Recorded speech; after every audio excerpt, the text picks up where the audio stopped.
Hello and welcome to a look at the great Giana sisters for the Commodore 64. The game was made by Rainbow Arts. The plot of the great Giana sisters, because of course a game without a plot is like a desert without sand. Or something, I don't know, whatever. That's probably a bit garbage what I just said, but it was good fun to say it. Regardless, Giana from Milano is having a strange dream. She dreams that she is in this world filled with interesting and scary creatures, interesting and challenging environments that she has to navigate in order to find a magical crystal. Unfortunately for Giana, she is actually trapped in her dream until she locates the magical crystal, which of course is placed at the very last level. So off she goes in her dream world and starts trying to navigate the entire scope of the dream world in order to locate the magical crystal and escape from the dream world. But she's not alone, because of course we all share our nightmares, I suppose, so her sister Maria can join in on the fun. Not at the same time, mind, but I guess it all counts. You control Giana if you play a single player game, and a second player will control Maria, which oddly enough looks very similar to Giana, just with minor differences. Your task is to navigate a whopping 33 levels, each filled with various obstacles in the shape of the level design itself, or enemies, or a combination of both. And as you progress further and further through the levels, you will be facing more and more obstacles, some of them that you can destroy and some of them that you can't.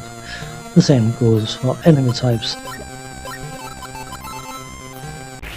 On the way you can pick up crystals, gem things, and if you knock your head into the special glowing boxes, they can either contain crystals or from time to time a power-up. The power-up comes in different stages. The first stage is a funky little object that turns Giana or Maria, whoever you may be playing, into a bit of a punk, which on the positive side enables her hair to break stone blocks, which is a somewhat useful ability. Later on you will start getting lightning bolts, which will allow you to throw dream bubbles, and of course the dream bubbles can be used to dispose of disposable enemies. There are two upgrades to the dream bubbles: a double lightning, which will cause the dream bubbles to bounce, and the fruit, which will cause the dream bubble to home, which is always potentially useful. It's something to be very mindful of is that you can only have one dream bubble on screen at any given time, so if a dream bubble is busy homing on something that's somewhere else on the screen, you can be slightly defenseless. After you have fully upgraded your dream bubbles, you will get extra items. The first item is a clock that can be used to stop time. The second item is a bomb, which can be used to get rid of enemies. And then you will also get a water bubble, or water drop, that will allow Giana or Maria to not take damage from fire, which of course can be very useful. You also have a lollipop, which will give you an extra life, and then you have one remaining item, which I've forgotten what is, sorry, but it will make Giana or Maria temporarily invulnerable, which you can likely imagine is a very nice benefit to have. There's one little catch though. The clock, smart bomb, and invulnerability has to be activated using the spacebar. But once you activate one of them, your power-up cycle goes back to that item. So if you pick up a clock and then pick up a bomb and then use the bomb, then the next power-up item you will find will be another bomb. So it won't just progress the power-up cycles. The crystals are there for a point bonus, but they are also there to help you gain extra lives. If we go over the interface quickly, top left side is the name of the character you are playing, and underneath that the score. To the right of that is the bonus crystal gem things, and once you find 100, you will be granted an extra life.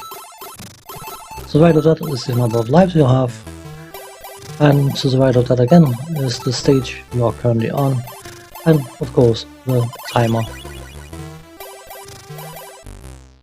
Certain levels encourages quite a bit of exploration, but the timer doesn't necessarily support it. That is something to be very mindful of.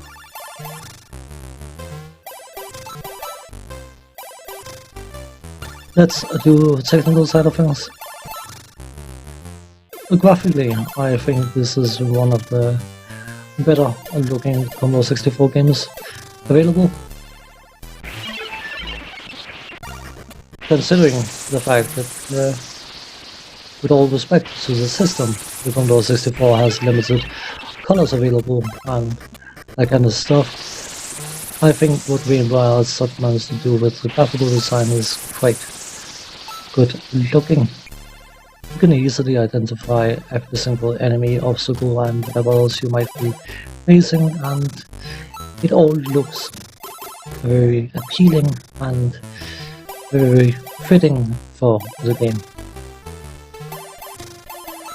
Perhaps a bit basic in certain areas, but by and large it is of a very high quality. The sound design by Chris Husbeck is likely what this game is mostly remembered for. The sound effects by and large are very good, and the music, both the title music and the in-game tunes, because there are various different tunes depending on the level,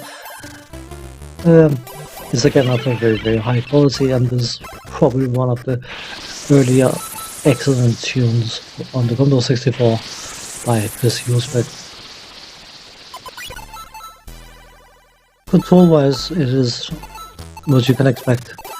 Left to move left, right to move right, up to jump, fire to fire over lightning, and down is doing absolutely nothing, which is perfectly okay. The controls themselves are very responsive, and any issues you may have with the precision required to navigate certain areas is likely tied to your controller of whatever kind it may be. The game definitely is responsive enough to whatever input you are doing. When it comes to the gameplay, I think there's a little question as to the fact that this game is very heavily inspired by another game featuring a plumber and his brother, and I think I can stop there. Most people should know what I'm talking about.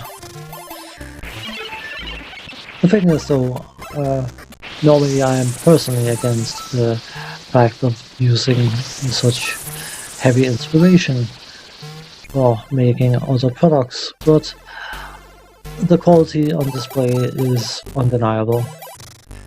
And I can't help but think of when comedians mimic famous people. In most cases, it is a sign of admiration and respect for that person. And maybe I'm wrong, but I can't help but feel that this game was also made out of respect and admiration for the original source. What can't be denied is that the end result is definitely one of the better games made for the Commodore 64. That note, thanks for watching, take care, see you next time, bye bye.